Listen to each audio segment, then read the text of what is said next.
Bonjour et bienvenue à tous. Nous sommes à Paraty, au sud de Rio de Janeiro, de 200 km environ.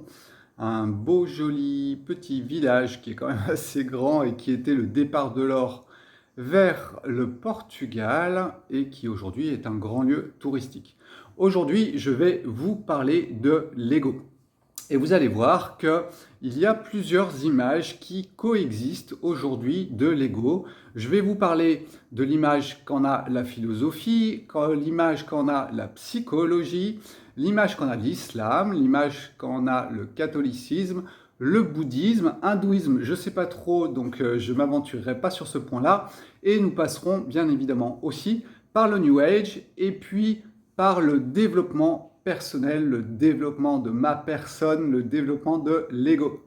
Voilà, je suis Sébastien Lèvre, je suis naturopathe depuis une vingtaine d'années, j'étudie le taoïsme depuis l'âge de mes 23 ans, donc ça fait 30 ans maintenant, et j'ai été pendant 2 ans lama bouddhiste Dzogchen, et le Dzogchen, c'est vraiment entrer dans la gnose et dans la connaissance du bouddhisme, d'accord? C'est pas faire de la méditation, répéter des mantras, c'est surtout apprendre la gnose bouddhiste, la connaissance.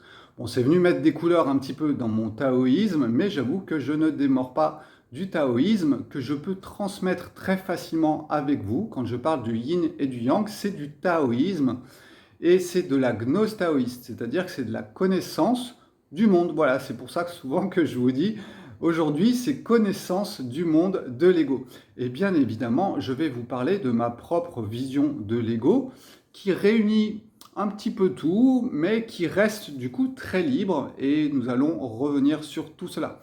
Alors j'ai mon ordinateur qui est à côté parce que Wikipédia a été mon ami pour bien identifier chaque vision de Lego qui sont données par les différentes façons de le voir, tout simplement. Et nous allons faire le petit tour. Surtout, ce que vous devez comprendre, et je vais commencer par ça, et puis vous pouvez couper la vidéo si vous voulez, pour le reste, ça sera que des informations. Votre ego n'est qu'une interface entre, alors ça dépend des traditions, mais si nous prenons l'esprit, l'âme et le corps, eh bien l'ego vient ensuite de l'âme, entre l'âme et le corps, pour tout simplement vous permettre de vivre et vous donner des couleurs. Alors bien sûr que cet ego, on peut le comprendre, peut être en destruction ou en construction. Bienvenue dans le monde du yin et du yang. Il n'y a aucun bien et aucun mal. Vous verrez que la tradition de l'islam va totalement aussi dans ce sens-là. Et votre ego, il est tout simplement là pour vous faire vivre la vie.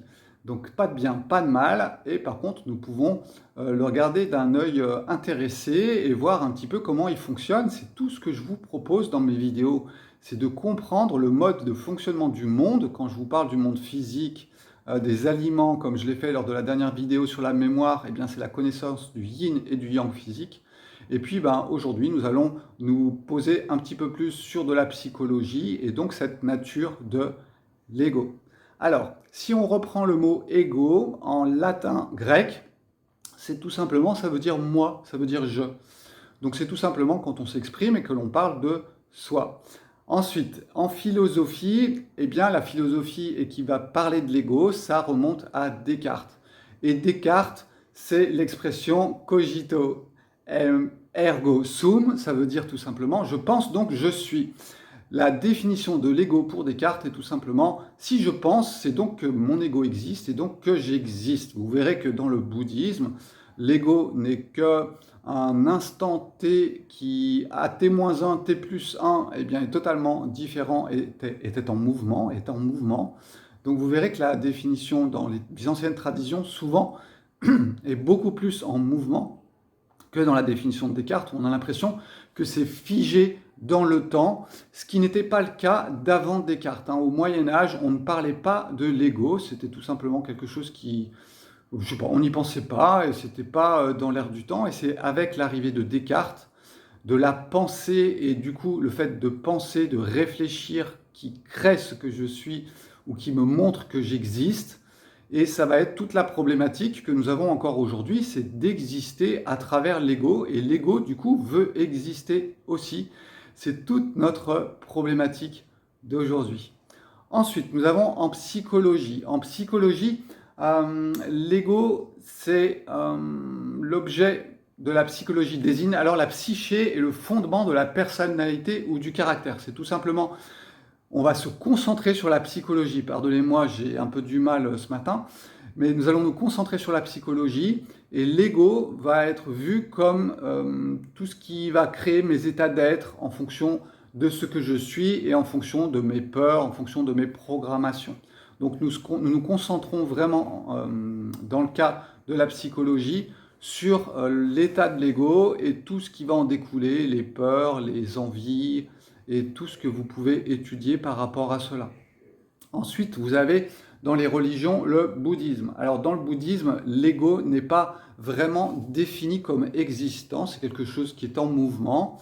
Mais si nous observons bien, et c'est ce que j'ai pu apprendre lors de ces 2 ans dans le temple bouddhiste ici à Rio de Janeiro, c'est tout simplement que votre ego, on va parler souvent de l'ego mondain.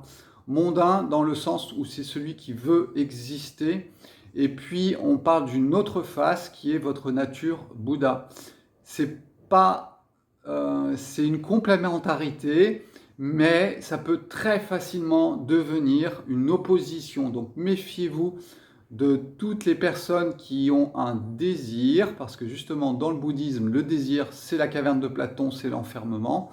Donc quand nous parlons de la nature Bouddha, nous parlons juste pour moi d'une des 2 faces de la nature de l'ego.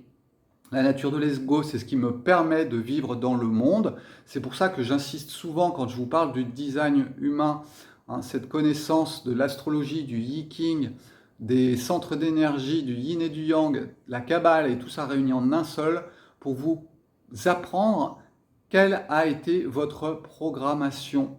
Donc l'ego mondain, ça va être quand votre programmation vous emmène dans un enfermement.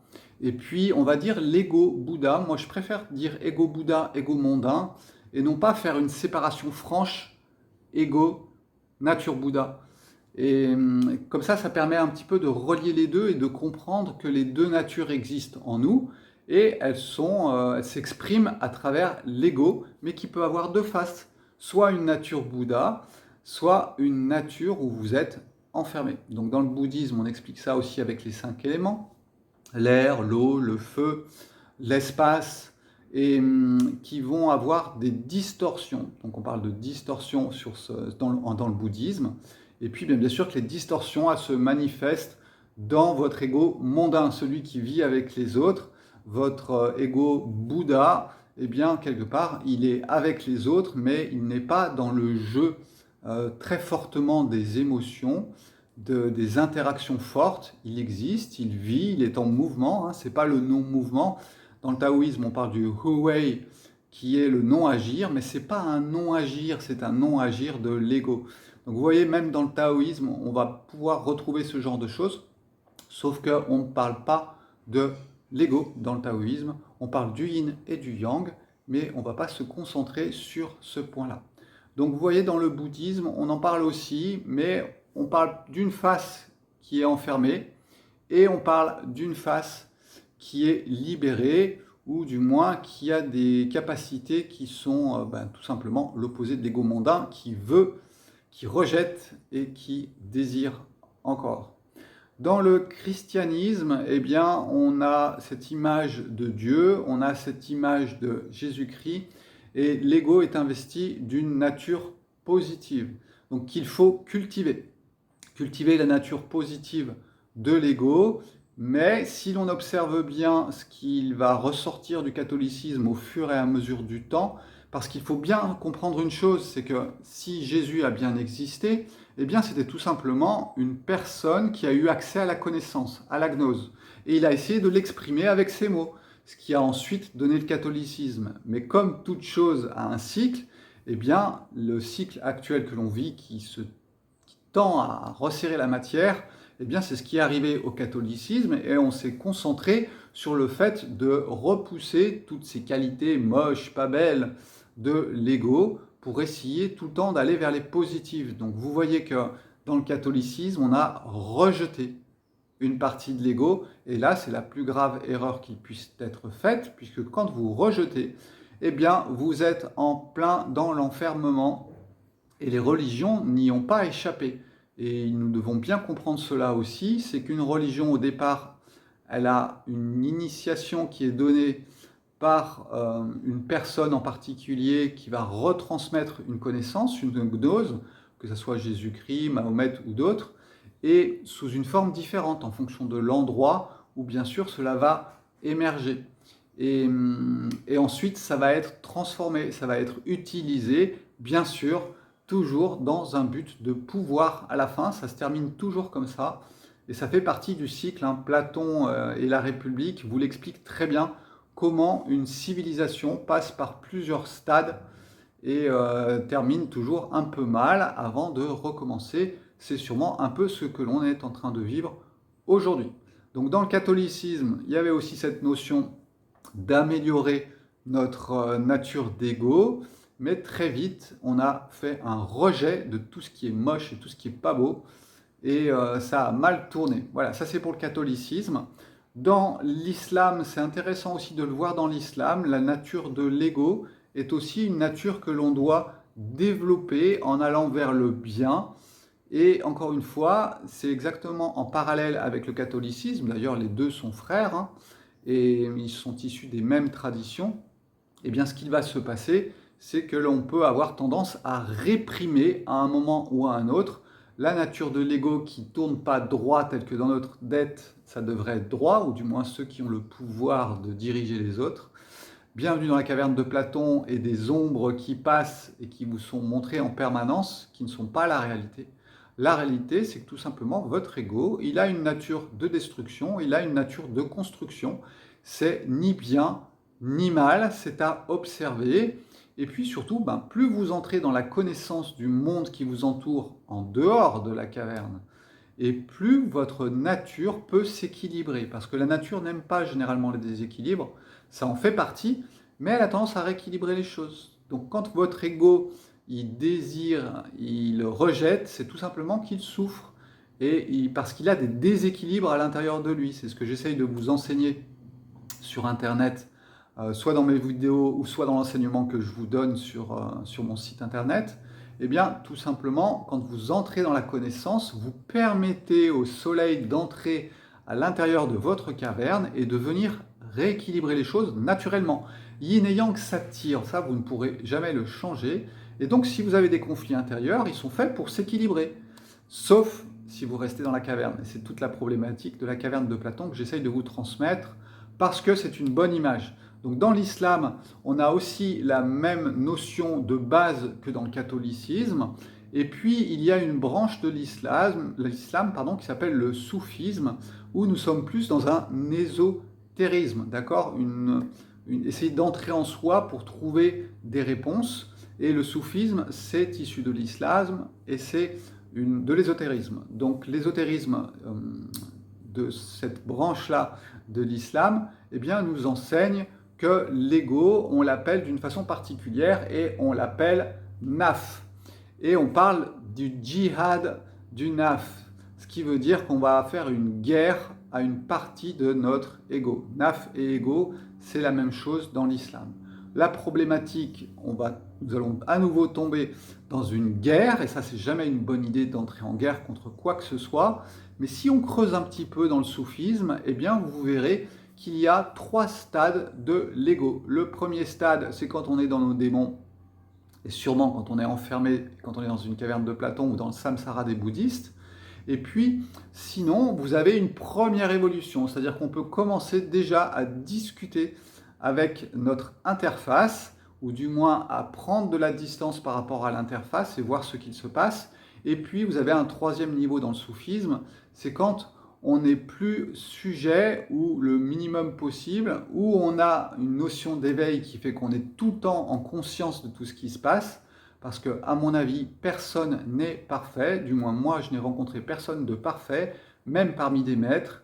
C'est tout simplement parce que votre nature d'ego, telle que vous l'imaginez en négatif, c'est juste l'autre face d'une même pièce. Vous avez un côté positif, construction, un côté négatif, destruction, et bien évidemment, plus les conflits intérieurs ont été forts et n'ont pas été rééquilibrés, et plus nous sommes plutôt du côté d'une pièce. Voilà, le côté un peu négatif. Attention de ne pas juger C'est ni bien ni mal, c'est juste un fait. Soit nous sommes enfermés, soit nous sommes libres. Il n'y a pas à chercher plus l'un qu'un autre. Plus vous cherchez un des deux côtés, moins vous y arriverez, puisque vous basculez dans le désir. Et ça, c'est vraiment une notion que j'essaye d'enseigner à mes élèves. C'est toujours de comprendre, est-ce que je désire, est-ce que je rejette? Si vous êtes dans le désir et dans le rejet, c'est ni bien ni mal, c'est juste un fait, eh bien, vous êtes en train de boucler. Voilà. Et vous n'êtes pas en dehors de la caverne. Donc ça, c'est vraiment un exercice qui est très intéressant et ça permet de ne pas juger, ou du moins, si vous jugez, voyez que vous jugez. Et là, du coup, paf, vous avez déjà 50% du jugement qui s'en va et vous pouvez avancer en dehors de la caverne et laisser entrer le soleil. Donc dans le soufisme de base, eh bien, il y avait effectivement une vision des deux côtés de la face, de la pièce, et puis bien sûr un autre état qui est un petit peu au-dessus de tout ça quand on retrouve l'unité. Cette unité, elle n'est pas permanente, elle est toujours fluctuante. Par contre, ce qui est intéressant quand on a trouvé le chemin, eh bien, c'est que généralement, on arrive à y retourner relativement facilement. Une fois que vous êtes sorti de la grotte, difficile de se réenfermer. Même si parfois une personne peut vous réenfermer l'espace de quelques secondes, quelques minutes, eh bien généralement vous en sortez assez rapidement parce que vous avez le chemin. C'est ça le plus important. Ça, c'était pour l'islam. Donc c'était intéressant d'en parler parce que nous avons le soufisme et l'ésotérisme islamique qui est intéressant. Et puis dans l'islamisme moderne, ou du moins celui qui est donné à tout le monde, eh bien, on essaye de développer des bonnes qualités. Et c'est un petit peu ce qui se passait dans le catholicisme. Mais attention, si nous basculons dans un désir, nous allons nous réprimer et c'est pire. Hein, nous allons nous enfermer. Alors après, nous avons une nouvelle religion qui est arrivée, ça s'appelle le New Age. Alors le New Age, ça date de 1900 et nous avons affaire à Blavatsky, à Steiner, à toutes ces personnes qui sont issues d'un ésotérisme artificiel. C'est-à-dire qu'ils ont repris les anciennes traditions, ils ont mis tout ça à la sauce spirit. Et alors avec Steiner qui a quitté Blavatsky, l'anthroposophie, de Steiner qui a quitté la branche initiale, le tronc principal j'arrive plus à me souvenir du nom de Blavatsky, c'est l'anthroposophie, et là, bon, peu importe, ça n'a pas d'importance, l'important c'est de comprendre ce qui s'était passé, et nous avions basculé dans un spiritisme ensuite intellectuel, et ensuite un spiritisme beaucoup plus scientifique, ça c'est Rudolf Steiner, c'est pas bien, c'est pas mal, c'est un fait. Donc les anciennes traditions ont été reprises et on a créé des nouvelles choses à partir de cela en mettant une peinture. C'est pour ça qu'on parle de New Age, hein, nouvel âge. Et dans le nouvel âge, eh bien, qu'est-ce qu'on vous dit? On vous dit que l'ego, il faut s'en séparer. Et ça, c'est la plus grave erreur. C'est même presque... Est-ce que c'est plus grave que les religions telles qu'on les connaît aujourd'hui? Je ne sais pas, mais c'est un autre mode de fonctionnement où en fait, vous allez vouloir tuer l'ego. Or, tuer l'ego est encore une fois une grave erreur. Pourquoi vouloir tuer? Si vous voulez tuer, c'est que vous refusez. Donc c'est dans votre corps, c'est dans votre ego, dans votre mental, dans votre âme, dans tout ce que vous voulez, que tout cela doit se passer et non pas en repoussant quelque chose qui ne doit pas exister. Donc dans le New Age, c'est vraiment quelque chose que l'on retrouve souvent, c'est il faut lutter contre l'ego, il faut le supprimer. Donc méfiez-vous si vous êtes dans le New Age, j'en ai fait un petit peu partie à un instant T, mais encore une fois à la sauce de Sébastien Lièvre, c'est-à-dire sans jamais faire partie de groupe, mais en m'y intéressant et j'ai senti le piège. Hein, j'y suis resté pendant un certain temps avec ces idées qui étaient dans ma tête et je suis revenu très rapidement, heureusement, dans les vieilles traditions par lesquelles j'avais commencé, tout simplement avec le taoïsme.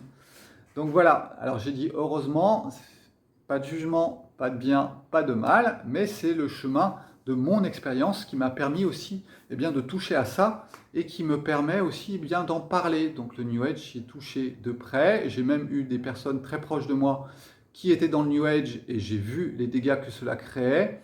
Donc voilà, si vous êtes dans le New Age, si vous posez des questions, n'hésitez pas à me contacter et nous allons pouvoir en parler. Donc l'ego, c'est votre ami, c'est surtout votre costume pour vivre votre vie. C'est ce que j'essaye de vous transmettre quand je vous parle du design humain. Je vous parle de votre programmation. C'est un programme qui a été créé. Et c'est vrai que le Yiking, l'astrologie, la Kabbale, le yin et le yang, quand vous les réunissez ensemble dans un outil qui s'appelle le design humain, eh bien, vous avez une bonne image de votre programmation. Ça veut dire que quand vous êtes programmé, vous pouvez l'utiliser en bien, vous pouvez l'utiliser en mal, en destruction ou en construction si on parle d'une façon taoïste. Et voilà, c'est tout l'intérêt du design humain, c'est de comprendre qu'on est un individu avec des capacités et puis et qu'il ne faut pas le refuser.